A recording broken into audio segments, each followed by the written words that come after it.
All right, let's jump right in. We are going to unpack one of the most legendary books on investing ever written, Benjamin Graham's The Intelligent Investor. And look, this isn't just some dusty old book. For so many successful people, it's the entire playbook for building wealth, smartly and safely.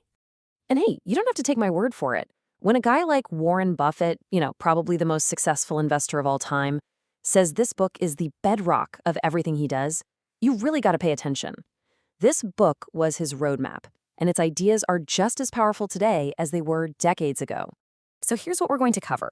First, we'll look at why people call this thing the investor's Bible.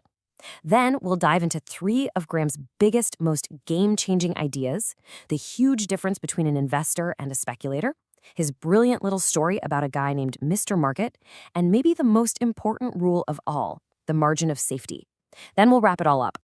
Okay, let's set the stage. Who was this Benjamin Graham guy, and what makes this one book such a cornerstone of modern investing? Well, for starters, Benjamin Graham is basically the father of value investing. When this book dropped back in 1949, it just turned everything on its head. It gave people a clear, logical way to invest that wasn't about chasing hot tips or market hype, but about understanding the real, long-term value of an actual business. And here's what's so cool about Graham's definition of an intelligent investor. He said it has almost nothing to do with your IQ. It's not about being a math genius. It's all about your character. It's about patience, discipline, and being able to keep your emotions from running the show. It's about how you act, not how smart you are. And that leads us right into his first and maybe his most important lesson. Before you buy a single share of anything, you have to be brutally honest with yourself about what game you're actually trying to play. Graham draws a really sharp line in the sand here. On the left, you've got the investor. An investor thinks like they're buying a piece of a real business. They dig in, they analyze its value, and they want to make sure their money is safe. On the right, you have the speculator. The speculator is just betting on price wiggles. They're hoping the price goes up so they can sell it to somebody else for more, without really caring about the business itself. And this quote just cuts right to the chase. The real challenge in investing isn't trying to outsmart the market. It's not about finding some secret information. Nope. Graham says your worst enemy is looking at you in the mirror every morning. It's you. It's your own fear and greed. Master that and you're halfway there. So, okay, how do you master those emotions when money is on the line? Well, Graham gave us this incredible mental tool, a simple little story that he called the parable of Mr. Market. Okay, so imagine this. You own a piece of a business, and your partner is this guy named Mr. Market. And every single day, like clockwork, he comes to you and names a price. He's either willing to buy your shares from you at that price or sell you his. Total flexibility. But, and this is the big but, your partner is completely nuts. He's a total manic depressive.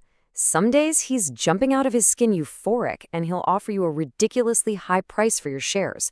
Other days he's convinced the world is ending and he'll offer to sell you his shares for next to nothing.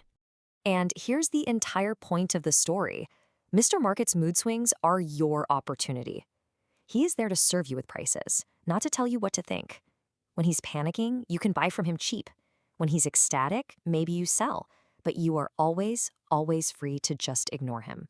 He's your employee, not your boss. This famous line just nails it. Day to day, the market is a popularity contest, a voting machine. It's all about feelings and trends. But in the long run, it becomes a weighing machine. Eventually, the actual substance, the real value of a company, is what determines its price. Weight always wins over votes in the end. All right. This brings us to what Graham called the central concept of investing. I mean, if you forget everything else, you have to remember this one. It's the cornerstone of his entire philosophy. It's called the margin of safety. And it's actually a pretty simple idea, but it's so powerful. It just means you only buy something when its price tag in the market is way, way below what you've calculated its real value to be. That gap, that difference between price and value, is your margin of safety. It's your cushion. It's your buffer for when things go wrong. And Graham couldn't have been clearer about this. He literally said the whole secret to sound investing could be boiled down to just these 3 words.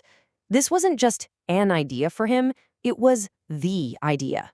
All the analysis, all the discipline, it's all designed to lead you here, to a point where you can confidently buy. See, at the end of the day, it's pretty simple. The price you pay is what determines how much risk you're taking. If you buy with a huge margin of safety, a lot of things can go wrong. The economy can stumble, the company might miss its earnings, and you can still come out okay. The lower the price, the bigger your safety net. So you might be wondering, okay, this all sounds great, but how do I actually do it?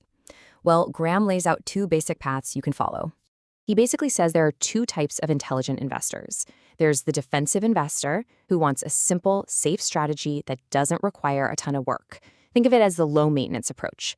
Then there's the enterprising investor, who is willing to roll up their sleeves, do a lot more research, and try to get even better returns.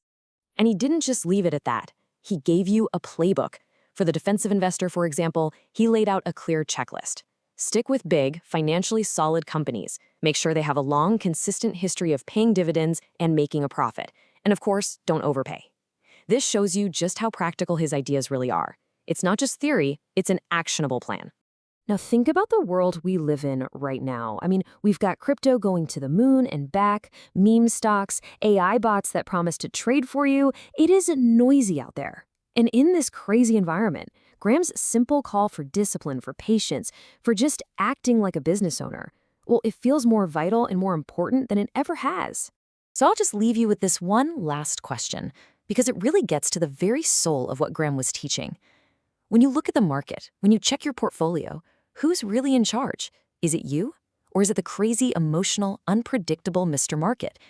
The answer to that question, more than anything else, will probably determine your success.